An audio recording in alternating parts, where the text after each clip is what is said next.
কি অবস্থা বাচ্চারা? সো আজকে আমরা সলভ করব হচ্ছে কেমিস্ট্রি চ্যাপ্টার 6 এর চট্টগ্রাম বোর্ড 2024 এর কোশ্চেনটা। ঠিক আছে, একদম ইজি একটা কোশ্চেন। আসলে আমরা শুরু করে দেই। আমাকে বলেছে হাইড্রোকার্বনটির আণবিক সংকেত নির্ণয় করো। উদ্দীপকে আপনাদের একটা হাইড্রোকার্বন দেওয়া আছে কোথায়? দৃশ্যপট 1 এ। দৃশ্যপট 2 এ যে কোশ্চেনটা আছে ধাতুর আকরিক বক্সাইড, এটা আপনাদের এই সিলেবাসে নাই, আপনাদের 26 এর এসএসসি তে এটা নিতে চ্যাপ্টার 10 এর কোশ্চেন। ঠিক আছে, সো আমাদের কারেক্ট হচ্ছে শুধু গ নাম্বারটা সলভ করা। আমাকে বলেছে একটি হাইড্রোকার্বন যৌগে, হাইড্রোকার্বন কথাটার মানে হচ্ছে যেই জায়গায় হাইড্রোকার্বন আছে সেখানে শুধুমাত্র কার্বন আর কি থাকে? হাইড্রোজেন। ঠিক আছে, সো কার্বন শতকরা 80 ভাগ। বুঝছেন? আপনাকে বলা আছে কার্বন আছে কত ভাগ? শতকরা 80 ভাগ বা 80%। তাহলে হাইড্রোজেন কত ভাগ থাকবে? বাকি 20%। তাই তো? তাহলে আপনার কার্বন শতকরা সংযুতি দেওয়া আছে, হাইড্রোজেনের শতকরা সংযুতি দেওয়া আছে, আপনি ইজিলি এটাকে সলভ করতে পারবেন। আসুন সলভ করি। কি করব? প্রথমে যার যার সংযুতিকে যার যার আণবিক ভর দ্বারা ভাগ।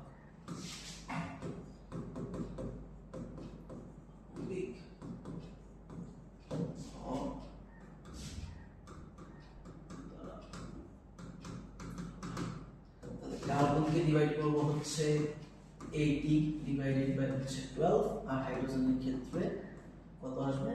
20 ডিভাইডেড বাই কত? সো এটা তো 20, এটাকে যদি ভাগ করি 80 ডিভাইডেড বাই 12,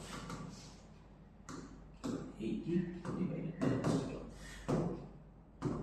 6.6 এরকম আসে।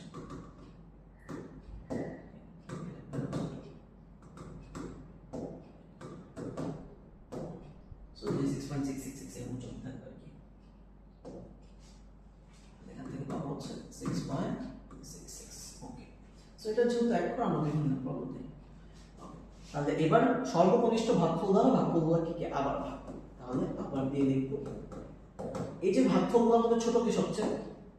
ভাগফলগুলোর মধ্যে সবচেয়ে ছোট হচ্ছে এই যে এই, তাই না? তাহলে 8 কে দ্বারা ভাগফলগুলোকে আবার কি করব? পুনরায় ভাগ করে দেব। আসুন করে ফেলি। কার্বনের ক্ষেত্রে 6.66 ডিভাইডেড বাই 6.66 ইকুয়ালস টু হচ্ছে 1।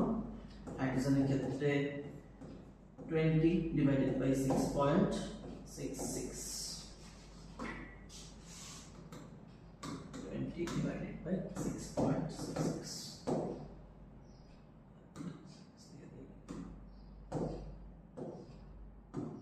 0.033 বা আমরা 3 ধরতে পারি। তো 0.03 তে আমরা এখানে লিখব শুধুমাত্র 3 লিখব, কারণ 0.33 টা চলতি আছে, 3 এর উপর একটা বার মানে 3 চলতি আছে, সো আমরা এটা ধরব। ঠিক আছে, সো এটা থেকে পেলাম। তাহলে আমার যৌগটির স্থূল সংকেত কি হয়ে যাবে? সুতরাং যৌগটির স্থূল সংকেত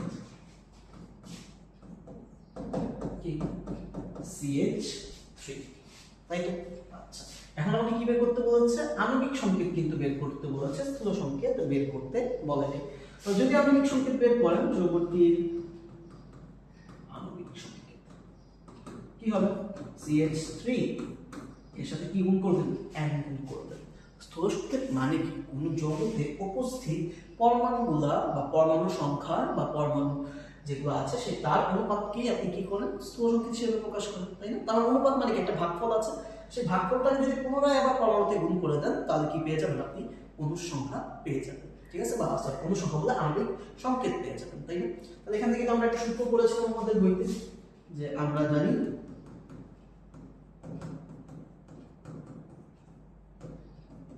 স্থূল সংকেতের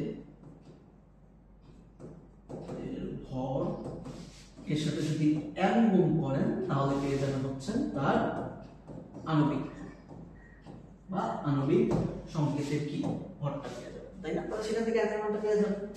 তাহলে এখানে কত আছে? CH3 ইনটু কি n ইকুয়ালস টু হচ্ছে আণবিক ভর দেওয়া আছে কত? 30। তাহলে যোগ করুন। কার্বনের কত? 12, অক্সিজেনের কত? 3 ইকুয়ালস টু কত? 30। তাহলে এখান থেকে যদি আমরা ক্যালকুলেট করি,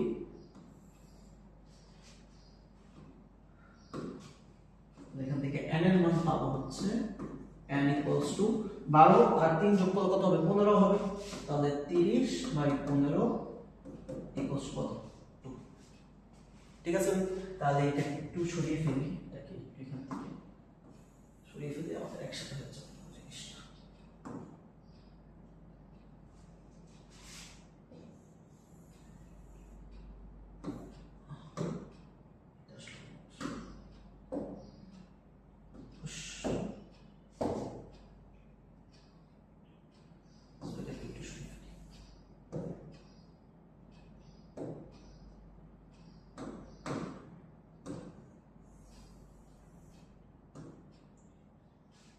এরপর কি লিখবো,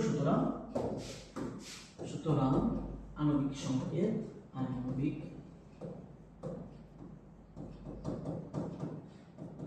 হবে CH3 ইনটু n, যেখানে n এর মান কত, এখানে n এর মান হচ্ছে 2, তার মানে হচ্ছে C2H কত 6, তাই তো C2H6, যেটা কি একটা অ্যালকেন যৌগ, কারণ আণবিক সংকেতে কোন সূত্র ফলো করে, CnH2n প্লাস 2, এই সূত্রটা ফলো করে। দেখেন কার্বনের সংখ্যা কত 2, তাহলে 2 দুগুণে 4, তার সাথে কত যোগ করবেন 2 যোগ করবেন, তাহলে হাইড্রোজেন কত হয়ে গেছে 6 হয়ে গেছে।